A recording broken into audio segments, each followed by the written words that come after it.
Permiso, señor Nicky. Mira, you have the most beautiful automobile I've seen in my life.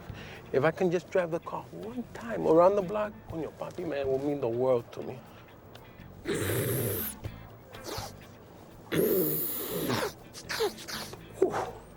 Class A Bolivia, man. Blow the fur right out of that coke. ¿Quiere un cantazo?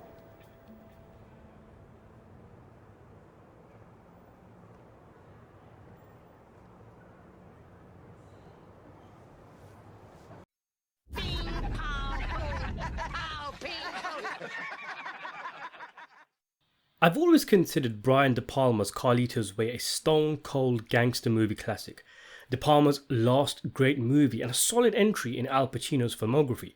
It was something a little different. It was a chance to watch a jaded mobster struggle to get out of the life, to ride off into the sunset with his girl, instead of trying to work his way into the criminal life as so many movies do. And as I talked about in a previous video, the neo-noir tragedy is something of a spiritual sequel to De Palma's Scarface. It's as if the filmmakers figured, what if Tony Montana didn't die, and instead went to prison, where he reflected, reformed, and when he got out, he decided he wanted out, and the resulting movie is Carlito's Way. So it feels all the more redundant that Carlito's Way actually has a prequel, Carlito's Way: Rise to Power, a film released in 2005 charting the rise of Carlito Brigante in Harlem as a heroin kingpin in the late 1960s.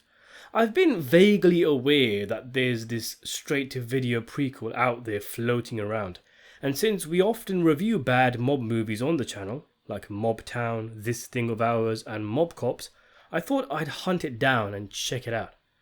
In the film, a young Carlito does time in prison with an Italian mobster, Rocco, and a black Harlem gangster, Earl. The three become friends, and Carlito is given an opportunity upon his release to become the chief smack peddler in the Puerto Rican neighborhoods. Before we continue, consider subscribing to the channel for more Mafia movie reviews, and you can also get access to exclusive and upcoming videos early by becoming a patron or channel member. The idea behind a Carlito's Way prequel sounds terrible to me right off the bat. The whole point of the original is that this guy was at the top, he's come out, he's a little past his prime and isn't gelling with the current generation. All the while he's seen as a legend but wants to make a quick buck so he can retire to the Bahamas. The idea of making a prequel just seems off.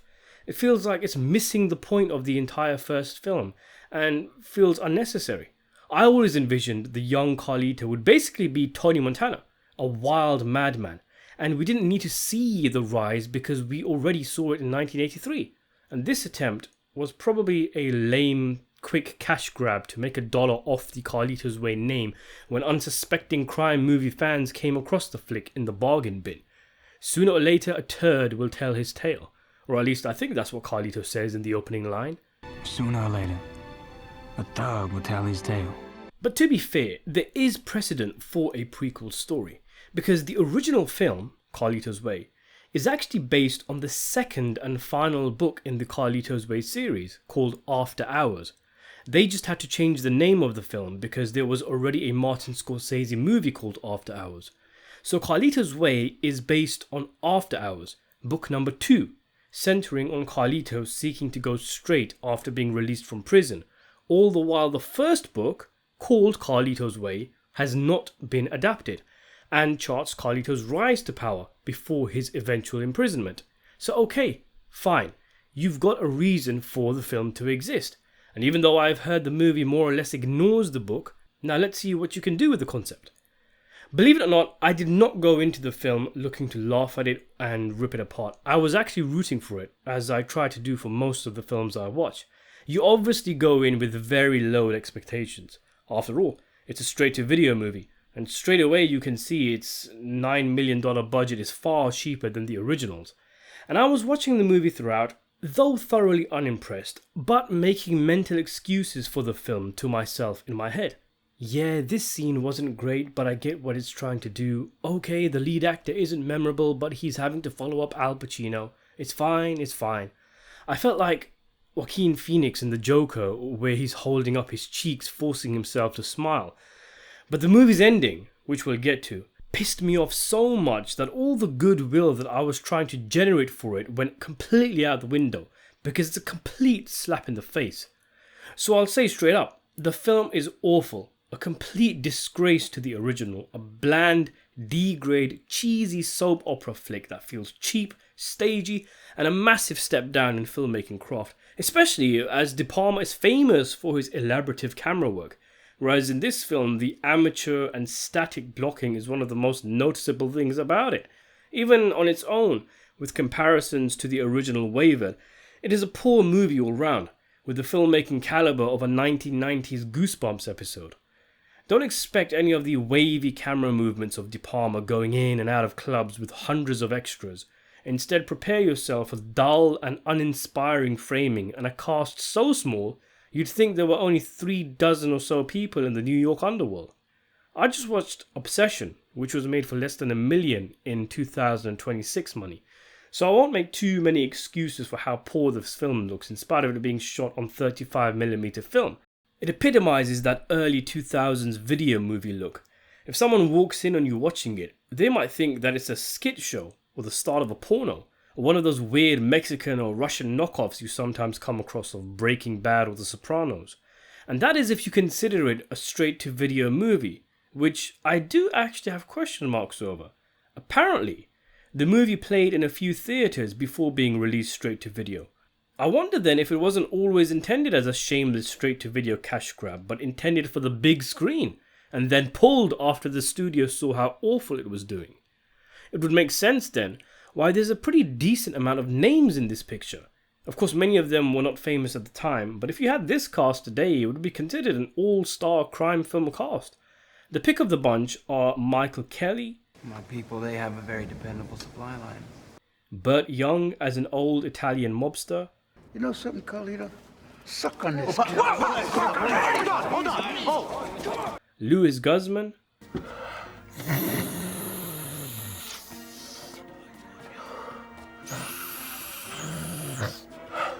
How about Fat Dom Gamiello? You mind if I bring me some for my wife? It's our anniversary. Gustavo Fring. We can make a little deal with you, Carlito. Herc and Cutty from The Wire. If the cops didn't drive by, I'll still be there turning fucking blue. Enough! Man, you think I cover for that crazy fucking kid? Him come for me next. Chucky Pancamo from Oz. And... oh no. Do you know what this is? Do you know what this is? Chump change. Oh, this guy was terrible. He was so try-hard. I think to the scene where he shoots a guy in a bar and there's supposed to be an ice-cold silence, the bystander shaking uncontrollably like he's having a spasm attack included, but it was just laughable. Louis Guzman is not playing Pachanga from the original, by the way. Bizarrely, he's playing a completely different character even though he was in the first film. I thought maybe the movie would have him become Pachanga, that he just had a different nickname in his youth or something, but no, he's Nacho Reyes, who just happens to have a doppelganger in the Carlito's Way universe. I mean, reusing actors is not unheard of, and there were one or two other actors from the original I noticed playing new characters. But it does tend to damage the pedigree of a film when it happens. It's the kind of thing you expect in a Hammer horror film or something. Still, he was the best thing about the movie, giving this snooze fest a burst of energy when he showed up in the last 20 minutes or so. I try to squint my eyes and tilt my head to make Jay Hernandez's performance as Carlito Brigante a little better. Try to see this character as a younger version of Pacino's. But let's be honest, he's okay at best, and it doesn't work. Hernandez looks far too young for the time frame. I mean, this is the late 60s, right? And Carlito's Way is set in 1975. So I guess his 5-year stint in the can aged him 30 years, and he picked up a strong Puerto Rican New York accent while he was in there too, because Hernandez didn't even try to get the voice nor accent anything like Pacino's. My mom's died when I was 12, so I grew up in Utah, but you know what? That don't matter, because I got my dignity, my pride. Whatever it is I do right now ain't gonna be forever. If we're already having actors from the first film have new roles in the movie, as wild of a suggestion as it may be, and for sure there's no guarantee that he'd agree to star in this turd fest, but why not John Leguizamo as Carlito, Benny Blanco from the Bronx himself. He'd certainly have done a better job than Hernandez's placid performance, and it would give the film thematic weight, what with Benny supposedly being how Carlito was in his youth. A character in the original even says, "This guy is you 20 years ago," so what a stroke of genius it would be to cast the same actor as a young Carlito. The depiction of Carlito is really off, at least from my understanding of the character from the original movie's depiction. There are shades, bursts of Carlito's youthful fire and manic energy in De Palma's original, like when Gale says in the old days he would have burst the door open and chased her around the room, or when he pulls a gun on the guy that bumps into him. Where's my money? I don't know. I cut your fucking liver out. Okay. These are flashes of the old Carlito. He's obviously supposed to have been a maniac in his prime, and he's actively fighting his nature in Carlito's way. So why on earth is Brigante in this film a fly, smooth, laid-back guy who is often a peacemaker in confrontations and practically never raises his voice?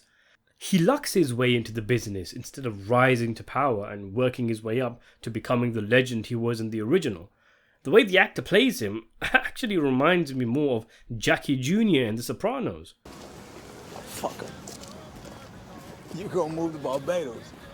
What are you laughing at? Within 15 minutes of the film's runtime, he's already risen as far as he'll go. He already seems open to the idea of getting out. He's all round just a chill guy who wants to have nice meals with his two friends and marry his sweetheart. This is just not the guy who will become Carlito Brigante in the original film, and it's a huge missed opportunity. Because the thing is, the filmmakers could have gone absolutely wild with Carlito. They could have made him Tony Montana on steroids, give him a free pass for violence, make him a madman, and they'd have carte blanche to never give Carlito his comeuppance, never give him that moral punishment that so many gangster films have to give their characters. Why not? Because it happens in the next film. That's why. All you need to do is make sure your film ends with him getting arrested, and De Palma's film can then take care of any moral issues surrounding the character. They had a free pass and they didn't use it at all. Instead, Carlito Brigante is a passenger in his own film, an NPC who happens to be in scenes involving the Harlem gangster Earl or the Italian mobsters. His quote-unquote rise is implied after he comes out of prison in his first scene. We go from him being in jail to him and his two friends approaching the Italian mob asking to be dealers for the drug trade, and that's it. From there, Carlito is already the man. Not even a montage given to showcase his rise, which surely was the entire point of a film called Rise to Power. There's not a whole lot of story here. There's only really two plot threads with Carlito. The first is him meeting a girl and then him having to woo her family, in particular the girl's brother who doesn't like him. Okay, but I'm pretty sure I saw this exact storyline in an episode of the sitcom Everybody Loves Raymond to give you an idea of the caliber of storytelling we're dealing with here. So much of the film's runtime is dedicated to Carlito and his girl. Case in point, Brigante gets shot at one point in the film out of nowhere, and it isn't the Italians, it isn't the blacks, it's the girl's goofy looking brother. So we're really just caught up in a romantic family melodrama. The second plot involves the younger brother of Earl, the black gangster Carlito befriends. Earl decides to retire to the Bahamas and asks Carlito to keep an eye out for his loser brother, but the brother's a troublemaker who steals from the Italian mob and then goes into hiding, and it's up to Carlito to find the dude and the money or he'll be for the chop also. And even then, what with Nacho Reyes being hired to locate the thief, Louis Guzman does most of the heavy lifting in this storyline. And I gotta say, given the conflicting loyalties that Earl has to deal with between his friends and his brother, his dreams of retirement, difficult decisions he is forced to make, this really should have been a movie about Earl. He was the most interesting character. There are basic things the movie does really poorly, things you don't notice when they're done well, like establishing the passage of time. Carlito and his girl go into a restaurant, for example. The next shot is of inside of a bar and Carlito enters alone, and it takes you a few seconds to realize this is not a continuation but a new scene that's happening later.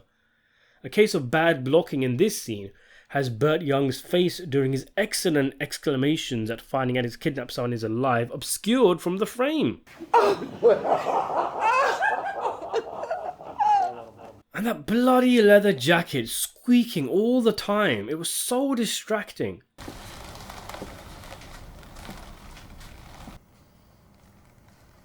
Rocco owes me. And besides, young, maybe you do something for me someday.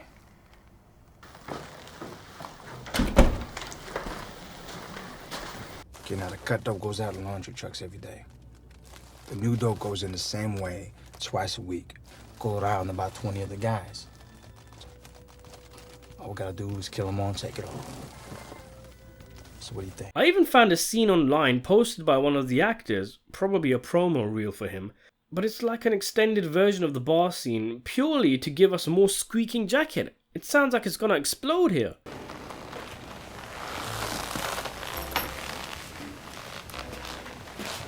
And the ending is so silly. If I understood correctly, Carlito paid off the 2 cops we see throughout the film $200K, and in return an army of cops stormed the warehouse that the Italian mob is in.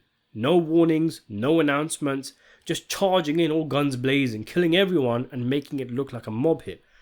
That's a pretty big conspiracy right there. I mean, how many coppers were involved, and all for just $200K? But the ending is what really cheesed me off. After it's all said and done, rather than even remotely attempting to synchronize with the original by having him end up in prison, or even leaving him in the streets, leaving it to our imagination how he ends up arrested, they instead have Carlito retire out to the Bahamas with his friend Earl and his girl, getting the ending Carlito dreamed about in the original. What the hell? How can you end it like that, when the first film has him start as a convict and then dreaming about the same beach ending you just gave him? It's awful, a complete insult. It doesn't even try to match up, just flogs off the original movie like it doesn't exist. Are we supposed to believe that this 20-something-year-old Carlito opts out of retirement, like a day later after his plane lands, goes back to New York to commit crime, then gets arrested, ages a few decades, and then comes out of the can with a dream of retirement, not realizing he was already out of the game just a few years ago? What a terrible way to end the film. A brazen retcon, a shameless ignorance of continuity. They simply had no respect for the audience. You would think that would be the entire thing the movie would lead to, him going to prison. And yet this movie just has him pack his bags and live out in the sun, leaving you thinking, well, how does the original factor into all of this? The only way I could possibly see it is if we've been thinking about the film all wrong, and it actually isn't a prequel to De Palma's film, but a separate adaptation of the original novel. Because that's sure what it felt like. That they'd done a number on me, and I'd been hoodwinked into watching a Carlito's Way prequel when this had nothing to do with the original. But everywhere you look, the movie is packaged and sold as a prequel to the 1993 film. And if it wasn't connected, we wouldn't have things like the opening black and white slow-mo scene with the operatic music clearly lifted from the first film. And now it looks really laughable because you think you're watching something tragic and grand, but it's really just a shootout that Carlito wasn't even a part of. Them just trying to riff off the original's opening. There's no Pachanga, there's no Kleinfield, who he was supposed to be close to, no Lalin, no Gale for Carlito to fall in love with so he can rekindle the romance in the next film. There's such a lack of cohesion and connection with the original that, let's be honest, they slapped the Carlito's Way name on it, so a chump like me would end up just watching it. If you're interested in what I think is the best scene in the film, I think it's this. What? You hung around close to a year. You ain't learned shit. You made no friends, no contacts. All you do is go to Black Pride meetings, drink all night, and chase whores. You know, the last time I checked, Malcolm X was a Muslim scholar. No pork, no booze, no pussy. Prayed 5 times a day and wore a bow tie. You don't know nothing about punk me. is a fucking punk, Reggie. Black, white, Puerto Rican, and Chinese. The only reason why you allowed to walk the streets is your brother. He's gone now. So you better go home, lock yourself in and stay there. That's the closest the movie came to being decent, maybe. And to be honest, it's probably because Carlito is finally dishing out a bit of dirt to Earl's younger brother, who was just such an annoying character. This was an opportunity to tell an epic gangster tale that the original could have acted as a coda to. Instead, The original is a masterpiece, and this is an ugly fart that needs to be wafted out of the room. I had to rewatch some scenes from the original as a palate cleanser, and I'm not even joking, I did a shit 4 times in a row the morning after I watched this. It might have actually made me ill. So there you have it. Have you seen Carlito's Way rise to power? What did you think of it? Let me know in the comment section below. Subscribe to the channel, and thanks for watching.